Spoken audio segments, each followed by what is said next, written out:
आज आपण जुनं कौलारू घर गावाकडचं याविषयी माहिती जाणून घेणार आहोत। आपण जे पाहतोय हे पहा, दोन भागामध्ये विभागलेली असतात घरं। हे पाठीमागचं एक, आपण त्याला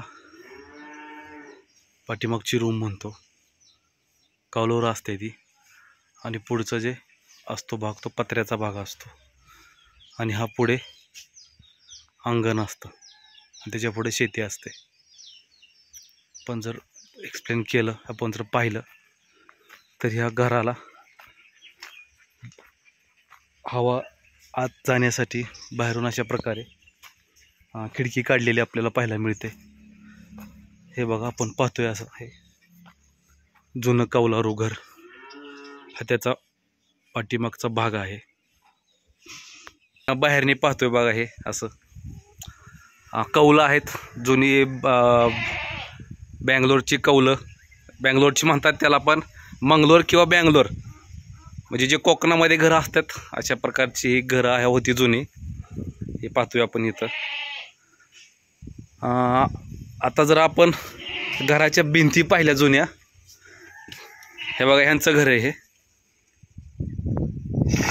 ह्यांचं घर आहे। हे ह्याच्या जर भिंती पाहिल्या आपण तर भिंती कमीत कमी 2 फुटाच्या भिंती आहेत। ह्याच्या 2 फूट रुंदीच्या भिंती आहेत, आणि पूर्ण लाकडामध्ये याच्या ज्या आहेत का ना तुळवी त्या आहेत। आपण आता आत येऊया। आत आल्यानंतर आपल्याला हे अशा प्रकारे याचं जे काही आहे का नाही बांधणी ते आपल्याला दिसते। जर कोण बांधून देत असेल तर बघा। आता मला माहिती द्या तुम्ही, तुम्हाला बोलायचं आहे ना, आता आम्हाला माहिती सांगा। ही जी कौलं आहेत का ना, ह्या कौलं म्हणजे कुठली कौलं आहेत, कुठल्या टाईपची कौलं आहेत? ही बँगलोरची। कधीचं घर आहे हे? साधारणपणे 1970 सालचा। 1970 म्हणजे आता 30, 40, 50, 52 वर्ष झालेत घराला। ह्या 52 वर्षापूर्वीचं घर आहे हे जुनं कौलारू घर। आता आपण जर इथं पाहिलं, ह्याला काय म्हणतात? ही तुळे आहे बघा, हे लाकडाची तुळे पूर्ण। कशी तुळे बघा, हे लाकूड, हे बाबळीचं लाकूड आहे, कशाचं? हे लिंबाचं लाकूड आहे। हे 50 वर्षापूर्वीचं हे लिंबाचं लाकूड आहे, आणि हे लिंबाचं लाकूड सिलेक्ट करताना ह्याला अशा प्रकारे पुढे असे मेडीसारखं खणफूस पाहिजेत बघा। हे असे दोन्ही इथं असे दोन त्याला फनगड्या फुटलेल्या पाहिजेत, हे बघा अशा। आणि इकडे हे असं पॅक होतंय की जेणेकरून जो काय कौलाचा जो काय बोजा आहे का नाही, ह्या लाकडावरती स्थिर होईल। त्याच्यानंतरनी ह्या घरामधले जर आपण पाहिलं तर ह्या घराला अशा खिडक्या आहेत पहा। आता थोडं जर रिस्ट्रक्चर केलंय, पण जुना जर असेल तर इथं खिडक्या होत्या अशा। घराची तुम्ही भिंती बघू शकता किती मोठ्या आहेत ह्या। 2 फुटाच्या भिंती आहेत ह्या, 3.5 फुटाच्या भिंती आहेत। इकडं जर पाहिलं आपण तर आता पूर्वी घरामध्ये हे बघा, हे दरवाजे आहेत, असं जुनं दरवाजे आहेत। हे सुद्धा 50 वर्षापूर्वीचे हे दरवाजे आहेत। जर पाहिलं आपण, हे बघा दरवाजेच्या वरती पोटमाळ्यासारखं एक जागा केलेली आहे की घरामधले कुठलंही सामान दरवाजाच्या वरती सुरक्षितपणे राहू शकते।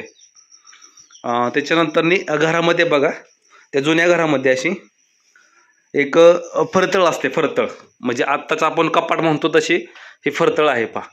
ह्याच्यामध्ये त्यावेळेस काही जे महत्त्वाचे सामान आहे का नाही, म्हणजे किराणा असेल किंवा काय कुठल्या डाळी असतील किंवा महत्त्वाचं जे सामान असेल का नाही, ते ह्या अशा फरतळीमध्ये ठेवलं। जुन्या पद्धतीची ही फरतळ आहे। तर व्हायरस आला, निघली ती आता, लय दिवस झाला, 50 वर्षापूर्वीची फरतळ आहे ती। अजून जर पाहिलं आपण तर आता हे थोडंसं रिस्ट्रक्चर केलंय, ह्याची हाईट वाढवली आहे, फरशी वगैरे आहे, खालची 7 जमीन होती खाली, पण नंतरनी बदलण्यात आले। ह्याची हाईट थोडीशी वाढवून घेतली आहे, आणि हे आता डोक्याला लागतंय पहा। आपण जर पाहिलं तर हे आपल्या त्याच्यानंतर हे पहा इथं व्हेंटिलेशन होण्यासाठी वरती ह्याला काय म्हणायचं, ह्याला खिडकी आहे पहा. व्हेंटिलेशन होण्यासाठी ही अशी खिडकी दिलेली पहा पुढं, अशी खिडकी आहे. असं जुन्या पद्धतीचं घर. आणि या घराचं वैशिष्ट्य म्हणजे एक की ह्या घरामध्ये जर उन्हाळा असेल तर बाहेर गरम होतं, पण आपण जर घरामध्ये आलो तर ह्या घरामध्ये कुठल्याही प्रकारचं गरम आपल्याला होत नाही. थंडावा म्हणजे जसं वातावरण असेल त्या वातावरणानुसार ह्या मध्ये बदल होत असतो. जर बाहेर हिवाळा असेल तर आतमध्ये उबदार राहतं घर हे. असं हे जुन्या पद्धतीचं. पण जर बाहेर आलो तर हा जुन्या पद्धतीचा दरवाजा आपल्याला पाहायला मिळेल.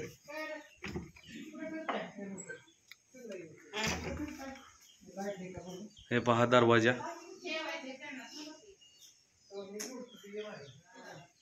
त्याचबरोबर ह्या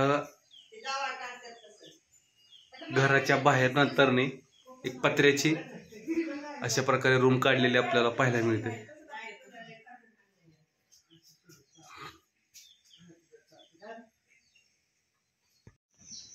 हे पहा घरासमोरचा हा असा परिसर असतो.